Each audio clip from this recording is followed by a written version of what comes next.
Donc, bonjour tout le monde. J'aimerais vous souhaiter la bienvenue à ce, croyez-le ou non, ce tout premier webinaire encadrant le processus d'admission à l'École d'application du consortium Centre Jules Léger. Mon nom est Marc Côté. Je suis le directeur de l'École d'application en poste ici depuis l'année dernière.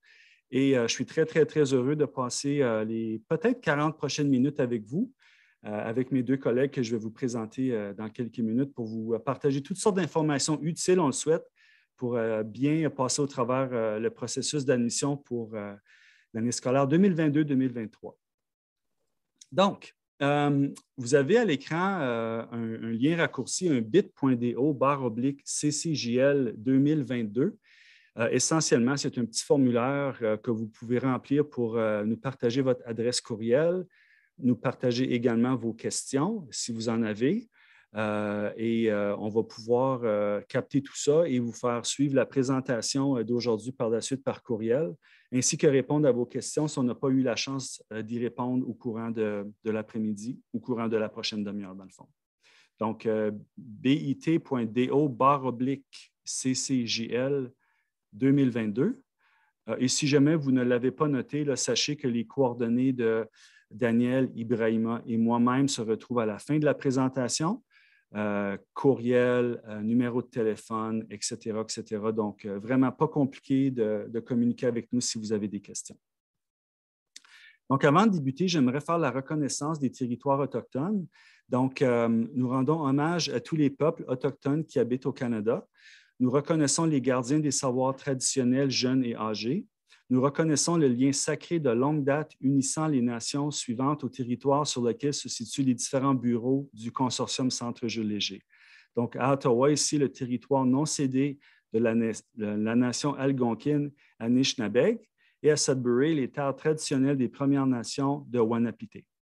Nous reconnaissons également les nombreuses et diverses Premières Nations inuites et métisses qui vivent et travaillent sur ces territoires. Et nous honorons aussi leurs courageux dirigeants d'hier, d'aujourd'hui et de demain. Donc, voilà. Donc, si vous êtes ici, c'est parce que vous avez déjà entendu parler du consortium Centre Jules Léger, qui, je vous rappelle, est nouveau depuis 2 ans, même si le CCJL avait une histoire qui remonte à bientôt 40 ans avec l'ancienne forme, le Centre Jules Léger. Donc, nous, on a entamé les 2 dernières années avec une planification stratégique vraiment intéressante qui nous amène justement à préciser notre mission, qui est la suivante. Donc, nous sommes gouvernés par et pour les francophones et ce qu'on souhaite faire dans le fond, c'est développer le plein potentiel d'élèves et d'enfants ayant des besoins particuliers en offrant des services et des ressources d'éducation spécialisées en Ontario. Donc, cette mission-là, je commence avec ça d'entrée de jeu tout simplement parce que ça nous habite au quotidien. Ça définit vraiment qui nous sommes et le processus d'admission pour l'école d'application se situe bien là-dedans.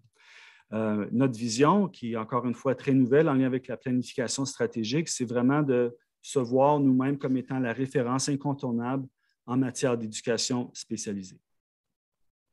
Par l'entremise de la planification stratégique, on a également élaboré ensemble, par un processus de consultation, certaines valeurs corporatives qui, à nouveau, nous animent dans le quotidien. On parle ici de la bienveillance, la collaboration, l'équité, ainsi que l'inclusion. Donc, ce qu'on souhaite, dans le fond, c'est que pour l'ensemble des communications qu'on a avec les différents conseils scolaires de la province, que ce soit par téléphone ou par courriel ou par l'entremise d'un webinaire, que ces 4 valeurs-là soient vraiment là, à l'avant-plan de tout ce qu'on veut faire. Donc, ça, c'est vraiment des 4 morceaux très, très, très importants du casse-tête qui font que nous sommes qui nous sommes ici à l'École d'application et au consortium Centre Jules Léger dans son ensemble. Donc, sans plus tarder, j'aimerais vous présenter mes deux collègues cette année, donc les 2 membres du personnel qui ont le poste de consultante et consultant en service d'appoint. Donc, à gauche, j'ai Daniel Drouin, qui est la consultante, évidemment. Bonjour, Daniel, ainsi que son collègue voisin, Ibrahima, qui, lui, est le consultant. Donc, c'est vraiment Daniel et Ibrahima qui vont animer plusieurs sections du webinaire de cet après-midi. Et c'est eux également qui, tout au long de l'année, vont pouvoir répondre à vos questions vraiment très, très cas par cas pour les différentes demandes que vous allez nous acheminer, on le souhaite. Donc, sans plus tarder, je vais céder la parole à Daniel et je vous souhaite un bon webinaire. Alors, bonjour, merci Marc. Bonjour tout le monde. J'aimerais, moi, pour ma part aussi, vous remercier d'être parmi nous cet après-midi. Le but de ce webinaire, c'est de vous guider dans le processus d'admission au programme pour troubles sévères d'apprentissage au CCJL. Dans un premier temps, j'aimerais commencer par vous décrire un peu ce que c'est le CCJL. Il a 40 ans d'existence et il a été créé par M. Jules Léger, qui était le 21e gouverneur général du Canada. Et après un accident cérébral, il a été vraiment motivé de travailler pour la cause des troubles sévères d'apprentissage, parce que lui aussi a vécu quelques difficultés par la suite de son accident. Le Consortium Centre Jules Léger, c'est une institution qui n'existe nulle part d'autre en Ontario français. Et au départ, le Consortium Centre Jules Léger servait à la recherche et à former le personnel scolaire en lien avec les troubles d'apprentissage. Et puis, présentement, maintenant que le Consortium Centre Jules Léger a une gouvernance par et pour les francophones, depuis maintenant le 17 août 2020, donc ça fait 2 ans, nous sommes très fiers parce que ça faisait très longtemps, ça faisait au-delà de 20 ans que nous attendions ce transfert officiel. Si je vous parle un petit peu des institutions provinciales, je vous parle de 2 écoles. Alors, le Consortium Centre Jules Léger est divisé en 2 écoles ou 2 campus, comme si vous voulez. Alors, il y a l'école d'application qui comporte une école et un internat résidentiel, c'est-à-dire que les élèves restent à l'école toute la semaine et quittent la fin de semaine pour retourner à la maison. Alors, ça, c'est quelque chose qui est obligatoire. Les élèves doivent rester en résidence parce qu'il y a tout un apprentissage au niveau social aussi qui se fait à ce moment-là. Et il y a un beau partenariat entre la résidence et l'école. Il y a aussi l'école provinciale cette école est surtout pour les élèves ayant une surdité, une cécité et basse vision, une surdicité. Alors, il y a vraiment 2 écoles très distinctes à l'intérieur de notre édifice. Notre école aussi, elle est spéciale dans le sens qu'il fait bon travailler ici. Alors, même pour les enseignants, ils sont heureux d'être ici, de travailler ici, et les enseignants ont été choisis, les élèves ont été choisis aussi. Et en même temps, les classes sont très, très, très, très petites. Nos classes, on n'a pas plus que 8 élèves dans notre école, à l'école d'application, et peut-être pas plus que 15 élèves à l'école provinciale. On a du support des éducateurs, des éducatrices aussi, et on a beaucoup d'autres services comme en orthophonie, travail social, en psychologie et tout ça. Alors, c'est une école qui est absolument fantastique et élèves comme personnel s'amusent à tous les jours à œuvrer auprès d'une clientèle aussi bien motivée à apprendre. Pour la prochaine diapo. Alors, les résultats d'apprentissage pour cet webinaire, c'est que maintenant que j'ai le privilège de vous parler du CCJL, j'aimerais aussi passer aux résultats d'apprentissage. Ainsi, le webinaire va porter sur le processus d'admission, sur le profil de l'élève qu'on cherche, comme qui sont nos élèves, les critères d'admissibilité, la ligne de temps et les démarches à entreprendre. Et le profil est surtout en lien avec la note politique 89 du ministère de l'Éducation. Maintenant, je vais passer le témoin à mon collègue Ibrahima. Merci beaucoup, ma collègue Danielle. Bienvenue à toutes et à tous. Merci, Marc, pour cette belle introduction. Vous avez mis la barre très haute. Je profite de l'occasion pour souligner ça parce que quelle belle, comme dit Madame Danielle, c'est formidable de travailler ici. Bon, Madame Danielle vous a parlé du résultat d'apprentissage. Qui sont les personnes qu'on voudrait qu'elles s'approprient ce résultat d'apprentissage? Le public cible, on cible dans ce webinaire les conseils scolaires, les directions des enseignants, enseignantes ressources de tous les conseils scolaires francophones. Et les points qui seront abordés sont les suivants. Il y en a 8. On va parler du public cible et les objectifs du webinaire qui sont visés. Alors, le processus d'admission, la définition et manifestation du trouble d'apprentissage, un aspect très important dans ce webinaire. sans aussi enlever le mérite aux critères d'admissibilité et à l'offre de services qui suivent. Et enfin, on va parler de l'évaluation éducationnelle qui nous rapproche de personnes qui montent les dossiers et la ligne de temps en ce qui concerne les dates importantes. Et finalement, nous allons boucler la boucle avec les questions. Donc, comme je le disais tantôt, bienvenue au conseil scolaire, aux directions, ainsi qu'aux enseignants et enseignantes ressources de tous les conseils scolaires pour qui nous ciblons ce résultat d'apprentissage et espérons qu'au terme de ce webinaire, vous allez pouvoir vous approprier ces différents éléments que nous allons vivre ensemble. Ceci étant dit, on va passer au prochain slide dans ce qui a trait surtout au processus d'admission que nous avons voulu cette année très simple et très efficace. Efficience dans le sens où déjà vous avez reçu par le biais de vos directions certainement une note de service dans laquelle les conseils scolaires étaient déjà invités dans cette note de service du 7 octobre à soumettre pour le lundi 15 novembre 2021 le nom des élèves qu'ils entendaient proposer ou qu'ils entendent toujours proposer au comité provincial de sélection des élèves ayant des troubles sévères d'apprentissage. Comment ça va se faire? Au point 1. Les conseils scolaires doivent remplir un avis d'intention par le biais du site web que nous vous présentons ici, juste en face de vous. Donc, https://ccjl.ca/trouble-d'apprentissage avis d'intention. Et ça, c'est une nouveauté. C'est la première fois que ça se fait en ligne. La personne qui remplit ce dossier, l'avis d'intention va le faire par le biais c'est la première étape du processus. Le site web, on remplit les informations, le processus est déclenché, l'avis d'intention est là-dedans. Quand c'est complété maintenant, on peut retourner au slide d'avant. Voilà. Une fois qu'on a rempli ce formulaire que nous venons de vous montrer par le biais du site web, il va y avoir un autre formulaire qui va se capter en arrière-plan qu'on appelle le formulaire d'autorisation du parent. Les deux vont ensemble. Et c'est ce formulaire d'autorisation du parent qui engage le CCJL automatiquement à procéder à l'évaluation éducationnelle de l'enfant, de votre élève. Donc, vous voyez comment les deux sont étroitement liés et bien organisés sur le site web. Et j'en profite aussi pour vous dire qu'à la fin quand la personne finit de remplacer ces deux formulaires, automatiquement, ça va générer un accusé de réception qui va être envoyé par courriel par le biais du courriel du site web admission.ccjl.ca. Donc, vous avez fait un avis d'intention, vous avez rempli un formulaire d'autorisation. Le CCJL s'engage à évaluer l'enfant. Seulement, il faut noter que seul le dépôt d'un dossier de demande complété dans les dates selon la note politique NPP 89, avant ou le 1er mars, sera constitutionnellement, officiellement déclaré comme étant une demande formelle pour le comité provincial d'admission.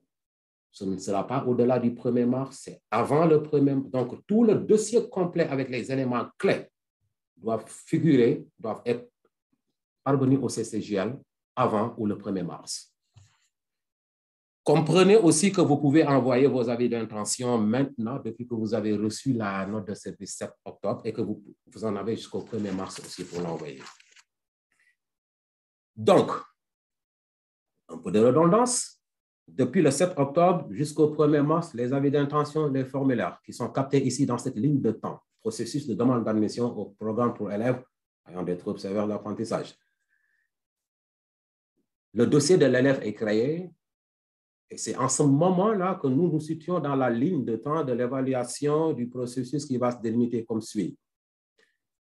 Ma collègue et moi, Daniel, nous recevons aussi la même information qu'il y a un avis d'intention, un formulaire d'autorisation qui est rentré et là, on prend en charge du dossier et c'est accepté. Et la date de soumission est le 1er mars et nous avons une période maintenant pour rentrer en contact. On va y revenir tantôt avec les personnes responsables pour monter le dossier afin de se procéder aux différentes étapes de l'évaluation jusqu'à générer le rapport d'évaluation que nous devons figurer et remettre au comité provincial de sélection au plus tard le 1er mai, qui va agir en conséquence de la sélection et déterminer par le biais d'une décision éclairée qui sont les élèves qui ont été sélectionnés et transférer le message aux parents à l'école et pour permettre à l'élève sélectionné d'être admis au mois d'août et accueillir des élèves. Ceci étant dit, On parle beaucoup de troubles d'apprentissage en lien avec notre profil d'élève. Le profil de l'élève du consortium du Centre Jules Léger est étroitement arrimé avec la définition qu'en en donne le gouvernement, le ministère de l'Éducation, c'est-à-dire la NPP 08, où chaque mot dans cette définition a son pesant d'or. Je m'explique. Au cœur de ce trouble d'apprentissage, on nous présente un élève qui présente un trouble d'apprentissage qui a un impact, c'est un trouble parmi les troubles neurologiques, reconnaissons-le, mais qui a un impact sur son habileté à percevoir ou interpréter efficacement avec exactitude les informations verbales ou non. Là, on parle de l'écart entre le verbal et le non-verbal. Le premier impact, c'est ça. Et c'est ce premier impact ensuite qui nous amène vers comment le trouble d'apprentissage entraîne des résultats de sous-performance scolaire qui ne correspondent pas aux aptitudes intellectuelles de notre élève. Là, on parle de l'écart entre le rendement et les compétences et le potentiel de notre élève. Impact qui génère un écart entre le verbal et le non-verbal et qui se manifeste par un écart considérable entre les compétences et le rendement. Si on pense maintenant au prochain slide, dans lequel cette définition nous présente que cette difficulté, ce trouble d'apprentissage est très visible et se manifeste surtout dans des domaines que nous connaissons tous, la lecture, l'écriture, les mathématiques et les habitudes de travail et habilités d'apprentissage. D'une part, on peut associer ce trouble d'apprentissage à au moins un processus cognitif, Comme le traitement phonologique, la mémoire, l'attention, vitesse de traitement, la liste est exhaustive et les fonctions exécutives. Donc, il faudrait que cette difficulté soit liée à au moins un de ces processus, en tenant compte quand même de son impact dans les domaines que je viens de vous énumérer tantôt, écrit en gras ici, la lecture, l'écriture, les mathématiques, habitudes de travail et habilités d'apprentissage. Si on s'aligne vers le slide suivant, vous allez remarquer comme moi que non seulement cette difficulté est associée à au moins un processus cognitif, mais elle est tout autant aussi, car elle doit être au moins peut-être associée à des difficultés d'interaction sociale. Là, on n'est plus dans le processus cognitif, mais on est dans les interactions sociales. C'est-à-dire que c'est un élève qui a de la difficulté à comprendre les normes sociales ou le point de vue d'autrui. À d'autres conditions aussi ou troubles d'interaction sociale ou d'autres conditions ou troubles diagnostiqués, que ces conditions soient diagnostiquées ou non, ou d'autres anomalies. Donc, ici, la marge, elle est là. Le processus cognitif, les interactions sociales ou d'autres conditions. Donc, maintenant, c'est dans ces autres conditions qu'il va falloir se poser la question de savoir, là où je m'enligne, ceci étant dit, le diagnostic qui pose un trouble d'apprentissage ne peut se faire ou ne peut se fier uniquement à que ces éléments. Mais si j'en ai un élève qui, par exemple, présente un problème d'acuité auditive ou visuelle qui n'a pas été corrigé, ou bien qu'il y a des déficiences intellectuelles, ou bien tout simplement que son trouble, que je pense qu'il y a des facteurs socio-économiques ou des différences culturelles, ou bien un manque de maîtrise de la langue d'enseignement, ou bien un manque de motivation ou d'effort, de retard scolaire qui est dû à l'absentéisme ou à d'occasions inadéquates pour bénéficier de l'enseignement. Il faut aussi en même temps que je comprenne que si on pêche dans le domaine d'expertise de la psychologie, le ministère nous recommande de s'arrêter là et de se dire qu'en aucune façon, ces aspects ne peuvent être liés à un trouble d'apprentissage. Donc, ça, j'insiste là-dessus parce que c'est très important de se dire qu'est-ce qu'il est, qu'est-ce qui est un trouble d'apprentissage et qu'est-ce qui ne l'est pas. Qu'est-ce qui peut résulter d'un trouble d'apprentissage et qu'est-ce qui ne l'est pas. Donc, cette note, c'était très important que je vous la partage afin que vous déterminiez qu'est-ce qui rentre dans le trouble d'apprentissage et qu'est-ce qui ne peut pas rentrer là-dedans. Et peut-être on aura l'occasion d'échanger dans ce sens. Et pour le prochain slide, je laisse certainement la parole à ma collègue qui va nous parler des critères d'admissibilité maintenant au CCJL et je vous retrouve après par la suite. Merci. Merci, Ibrahima. Par rapport aux critères d'admissibilité, alors pour qu'un élève soit admissible au programme, pour les élèves ayant des troubles d'apprentissage sévères, Alors, selon la note politique 89, l'élève doit avoir fréquenté une école de langue française en Ontario, avoir aussi un parent qui est qui a une résidence principale en Ontario. Il doit avoir été identifié par un CIPR comme ayant un trouble d'apprentissage, selon la définition du ministère de l'Éducation, la NPP 89. Il doit avoir aussi épuisé toutes les ressources de l'école puis du conseil scolaire. Ça veut dire que le conseil scolaire, il a fait tout ce dont il avait besoin et l'école aussi. Alors ça, ce serait important de démontrer dans la documentation toutes les étapes qui ont été entamées par rapport à l'appui offert aux élèves, à cet élève-là. Puis, il ne doit pas avoir eu des problèmes de comportement ou affectifs ou autres. Alors, et pour ça, j'aimerais ajouter aussi qu'une psychologue ou un professionnel de la santé mentale doit avoir déterminé à une date très récente que l'élève n'a pas besoin d'être traité pour des problèmes de comportement affectifs ou autres. Alors, ce sera important de démontrer ça aussi dans la documentation. Il doit aussi être un candidat approprié pour un contexte d'internat, alors le programme résidentiel. Alors, si l'élève ne serait pas capable de vivre en résidence pour quelques raisons, alors c'est à ce moment-là qu'il faudrait peut-être se questionner par rapport à la soumission de cette demande-là. Merci. Par rapport à l'offre de service, alors c'est encore à moi. Nous, notre offre de service, elle est quand même très spéciale, dans ce sens que nous, on vise vraiment la rééducation. Alors, rééduquer l'apprenant ou l'apprenant pour réduire l'écart entre son plein potentiel et son rendement. Alors, par rapport à ça, comme vous pouvez voir, on a 4 domaines spécifiques où est-ce que nous, on travaille. Alors, des habiletés en communication orale, en lecture, en écriture et en mathématiques. Mais on ne s'arrête pas exactement là. Parce qu'aussi, on travaille la résolution de problèmes qui est au cœur de tout ça.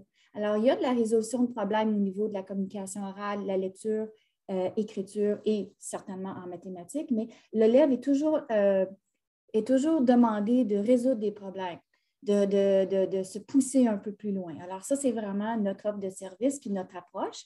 Et en même temps, il y a un lien très, très, très étroit avec les services offerts par la résidence. Alors, on travaille vraiment la confiance en ses capacités, l'initiative et la prise en charge, la revendication de ses besoins.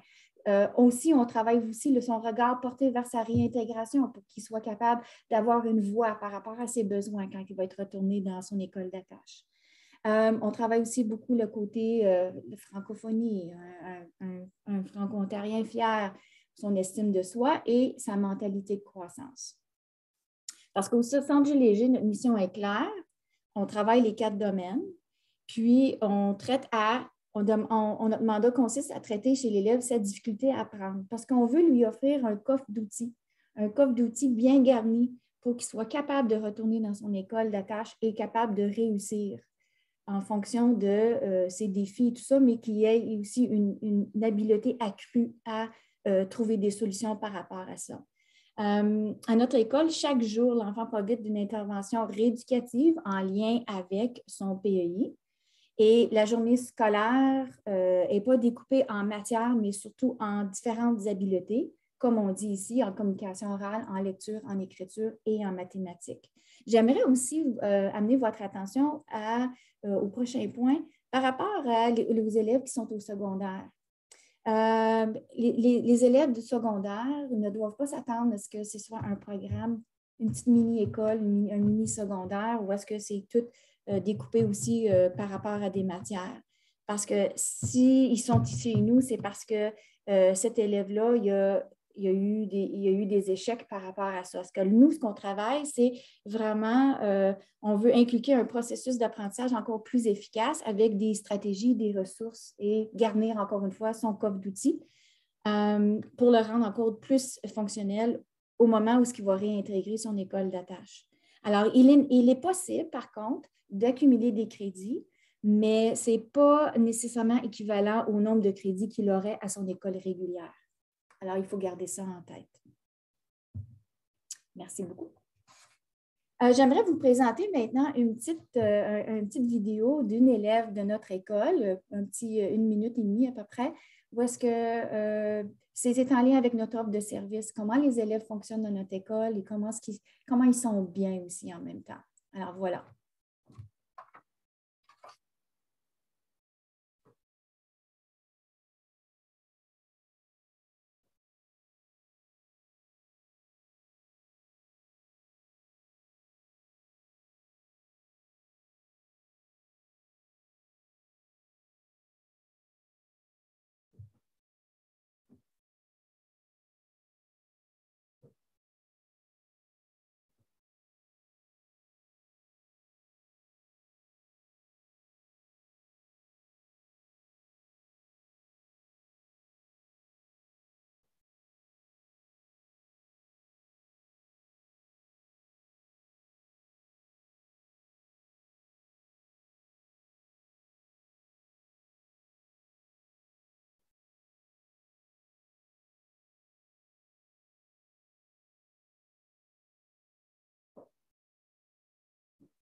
Alors, ça vous donne un petit aperçu d'une journée typique à l'école du consortium Centre Jules Léger.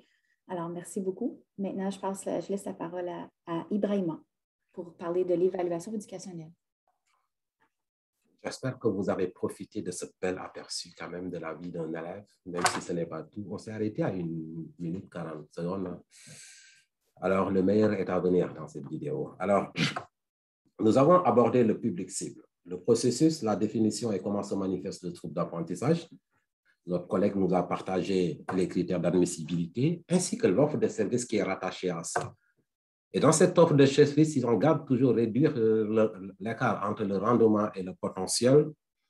Alors, qui sont les élèves qu'on va devoir évaluer pour leur donner la chance d'être sélectionnés ici au Centre Jules Léger? Principalement, je vais parler de ce cadran rouge que vous voyez ici au niveau de la ligne de temps qui démarrerait de mi-novembre et s'étalerait jusqu'en mars et qui peut peut-être aller même au-delà dans certaines conditions exceptionnelles. Dans le sens où, pour certains parmi vous qui ont déjà soumis d'ailleurs une demande d'admission par le biais d'un avis d'intention et du formulaire d'autorisation, d'ailleurs, nous avons déjà entamé avec quelques-unes parmi vous nos entretiens téléphoniques et clin d'œil à une personne particulière avec qui j'ai eu une belle jasette ce matin, qui habite à Tandebey. Elle comprendra certainement à quoi je fais allusion ce matin, sans pour autant la nommer.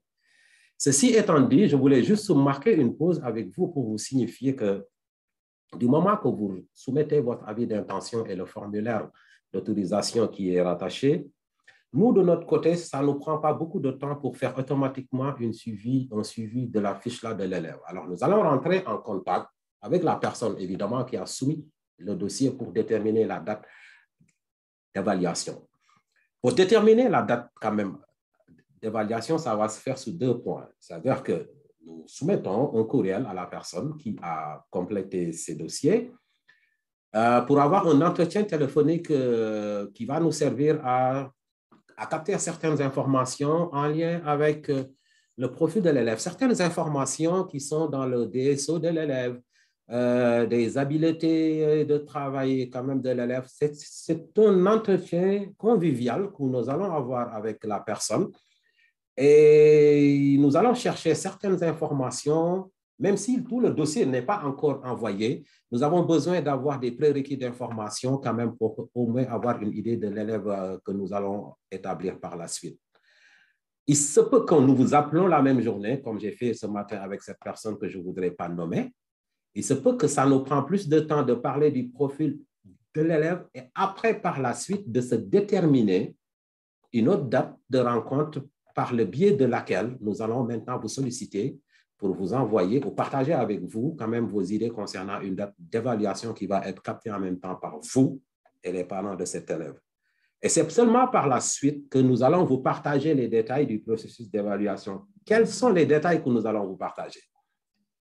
Essentiellement, ça va être un courriel de confirmation de la date d'évaluation sur laquelle nous nous sommes entendus. C'est clair, on vous dit, voilà, nous sommes très heureux de vous confirmer la date de telle, comme convenu dans notre récente conversation, et ainsi de suite. Et nous en profiter pour vous partager certains détails. Et les détails que nous allons vous partager, c'est des détails strictement liés aux directives et aux formulaires.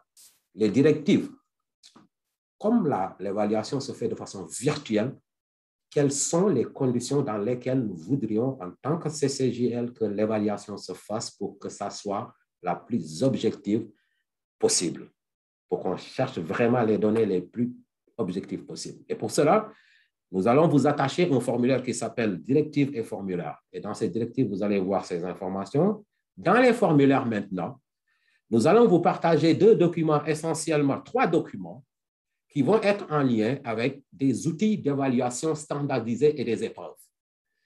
Si je vous parle de processus d'entretien métacognitif au sujet de la lecture, entretien métacognitif au sujet de l'écriture et de la figure de raie, ça peut ne pas vous dire grand-chose à cette étape-ci. Mais lorsqu'on va déterminer la date d'évaluation et qu'on enclenche le processus et qu'on vous envoie le courriel par lequel on va joindre ces informations, toute l'information en lien avec ces 3 documents vous seront partagés. Vous allez juste faire une copie du document et ajuster ça en fonction de l'horaire de l'évaluation et faire ça en même temps dans la même journée que nous faisons ça. Et il va y avoir un rappel à la fin de l'évaluation, ce à quoi nous nous attendons à la fin de l'évaluation, avant de boucler la boucle, c'est-à-dire quelles sont les choses que vous allez nous soumettre. Puisqu'on le fait en ligne, il y a des outils que l'élève va utiliser sur place avec vous, que vous allez devoir nous envoyer par la suite avec notre courriel. Et ce sera d'ailleurs un moment important pour déterminer avec vous si vous utilisez l'application Zoom pour faire l'évaluation virtuelle. Auquel cas contraire, nous allons être capables de trouver une autre fonctionnalité qui nous permettra de faire cette évaluation. Donc, ça peut être Zoom ou autre chose.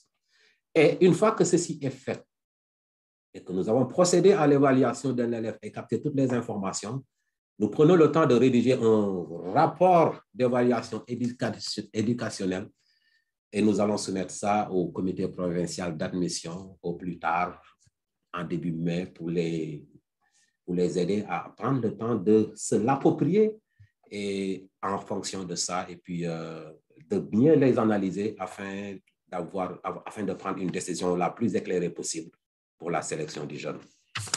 Ceci étant dit, c'est très important pour moi donc de faire un retour sur certaines dates importantes. Le 7 octobre, si vous êtes là, c'est parce que vous avez reçu l'information. Comment vous l'avez reçu? C'est parce que vos directions ont reçu la note de service du 7 octobre. Bon, ceci étant dit, dans cette note de service qui parle de demande de placement, la direction a eu l'intelligence de mettre un lien de la demande de placement et de mettre un lien du webinaire d'aujourd'hui, 20 octobre, qui démarre à 1h. Donc, ça, c'est bien réussi. Le CCJL ne s'arrêtera pas là. Le 15 octobre, il va y avoir une autre note de service, le 15 novembre, une autre note de service. Dans cette note de service, on va mettre le lien qui vous mènera directement vers la trousse de demande d'admission avec toutes les pièces que vous allez joindre dedans. À partir de novembre, Daniel et moi, ma collègue consultante, planifions les évaluations éducationnelles maintenant pour les élèves pour qui vous avez soumis les avis d'intention et les formulaires d'autorisation. Un autre rappel va avoir lieu. Ce sera le 19 janvier 2022. Dans cette note de service, ça va être un rappel encore de la trousse d'admission qui a déjà été partagée le 15 du mois de novembre. Donc voilà encore une autre occasion de revenir encore en arrière pour vous approprier cette trousse. N'oubliez surtout pas que vous en avez jusqu'au 1er mars pour nous envoyer vos demandes. Et une fois que tout le processus aura été complété, la décision appartiendra au comité provincial d'admission qui va établir et statuer sur les dossiers d'évaluation que nous avons partagés. Et en conséquence, les personnes qui sont les leads dans ce dossier, vous, le conseil scolaire et le parent, vont être tenus au courant de ça. Je pense que c'était tout pour ce slide, pour cette page. Des questions. C'est le moment de jaser ensemble, de se dire, ben écoute, quelle question que je peux poser à mes collègues. Alors, nous sommes ouverts, très heureux de vous écouter. Si vous avez des questions, vous pouvez les partager avec nous en ce moment. Il nous reste encore du temps pour se l'approprier et on pourra échanger ensemble pour vous amener, pour vous envoyer pour vous partager les meilleures réponses qu'on va avoir pour vous. Donc, on remet la parole. Je commencerai peut-être par remettre la parole à M. Marc, l'organisateur, celui qui coordonne le tout aujourd'hui, et puis il va déterminer maintenant par la suite. Oh, bien, merci beaucoup, Ibrahima. Merci, Daniel, également, pour la présentation. Écoutez, on reconnaît que pour certains d'entre vous, il y a peut-être beaucoup de termes techniques en lien avec tout ça, mais essentiellement, ce que vous devriez retenir, c'est que si vous avez une demande d'admission à préparer pour un de vos élèves, bien, vous ne le faites pas seul. Ibrahima et Daniel sont là en tout temps, du lundi au vendredi. Je vais afficher d'ailleurs leur numéro de téléphone à l'écran tout de suite, juste ici, ainsi que leur adresse courriel. Ils sont là pour vous aider. Quelques dates importantes à titre de rappel, donc 15 novembre, date où on devrait recevoir des avis d'intention. Ça nous aide à planifier les sessions d'évaluation éducationnelle, mais ce n'est pas une date qui est coulée dans le béton. On peut recevoir des avis d'intention jusqu'en février sans problème, mais ce qui est surtout important, c'est de respecter la date de dépôt de la demande officielle le 1er mars. À titre de rappel également, à la mi-novembre, la note de service, ça va être vraiment la note de service qui va encadrer tout le processus de collecte de données de votre côté, en lien avec chacun des élèves pour qui vous préparez une demande. Donc, On va voir à l'intérieur de ça un guide de renseignement. On va vous indiquer comment s'y prendre pour ramasser toute cette information-là. D'ailleurs, l'année passée, on a collecté toutes les informations pour les élèves de façon électronique. Et pour les gens qui ont déjà monté des trousses dans le passé, vous vous souvenez peut-être que c'était 3 à 4 cartables que vous deviez assembler. C'était long, ce n'était pas vraiment une activité très agréable. On a eu de très beaux commentaires l'année passée par rapport à cette version 100% électronique-là de la réception des documents pour les demandes d'admission. Donc, ça, c'est l'autre date importante, donc le 1er mars. Donc, à ce stade-ci, écoutez, on n'était pas tout à fait certain combien de personnes allaient se brancher à la rencontre. On était pour vous suggérer de poser vos questions dans la boîte de clavardage de Zoom. On peut certainement les prendre de vive voix. J'ai vu, Geneviève, que tu as activé ta caméra tout à l'heure. Peut-être as-tu une question pour nous, pour Daniel ou Ibrahima? Oui, OK. Ma question, c'est au fait que ce qui veut dire que vous commencez vos évaluations avant même que vous receviez le dossier complet de l'élève, c'est ça? C'est en plein ça, oui. Exactement. OK, je voulais juste confirmation de cela. OK. Donc, oui, parfait. Ça, c'est une question facile à répondre, Geneviève. Ça, on les aime, Oui, des questions comme ça. Ce qui veut dire, c'est, je veux dire, vous n'attendez pas après le 1er mars pour faire les évaluations comme dans le passé. C'est ça qui était... Oui, OK, je comprends. Parfait. Donc, ce qui veut dire que vraiment l'élève qu'on a mis l'avis d'intention, c'est qu'il faut vraiment monter le dossier. C'est pas juste... Oui, c'est ça. Oui, puis dans le passé, pour différentes raisons, parce que là, les parents sont impliqués dans le processus, puis là, à un moment donné, c'est comme si les parents comprennent que mon enfant, s'il est accepté, ne sera pas avec moi en septembre, il va être ailleurs, à Ottawa, dans une résidence, puis par moment, il y a des avis d'intention qui sont retirés. Ça arrive, on comprend ça, mais c'est vraiment important qu'une fois qu'on reçoive l'avis d'intention, que les parents et les élèves sachent vraiment dans quoi ils s'embarquent. OK, merci beaucoup. Merci pour ta question, Geneviève. Quelqu'un d'autre? Non? OK.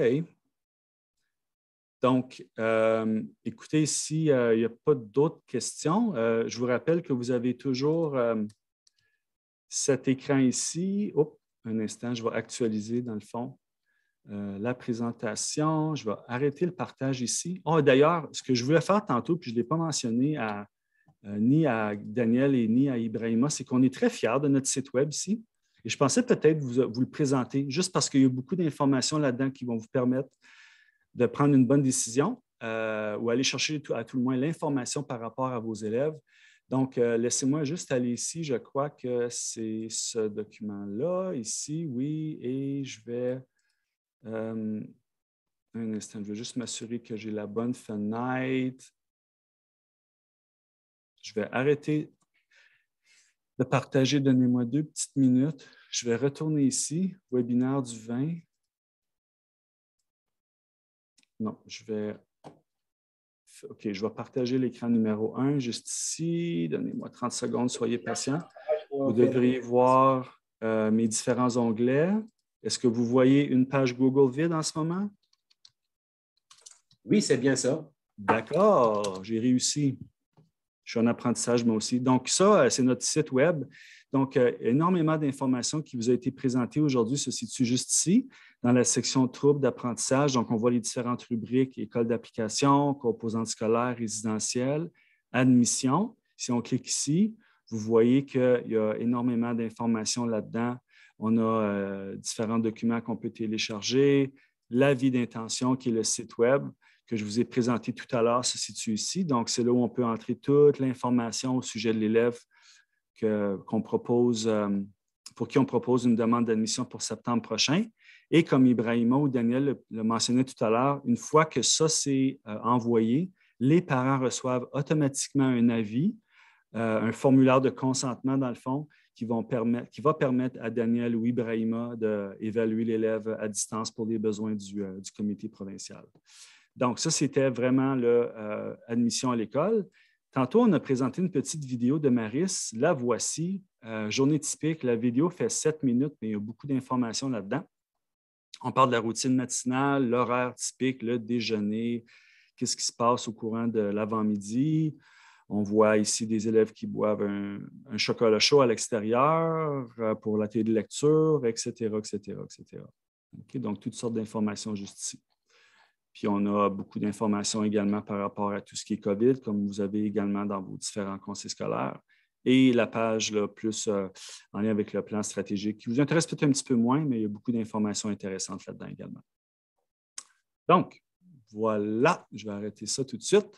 Est-ce que j'ai quelque chose aussi, ça c'est la gracieuseté du consortium aussi.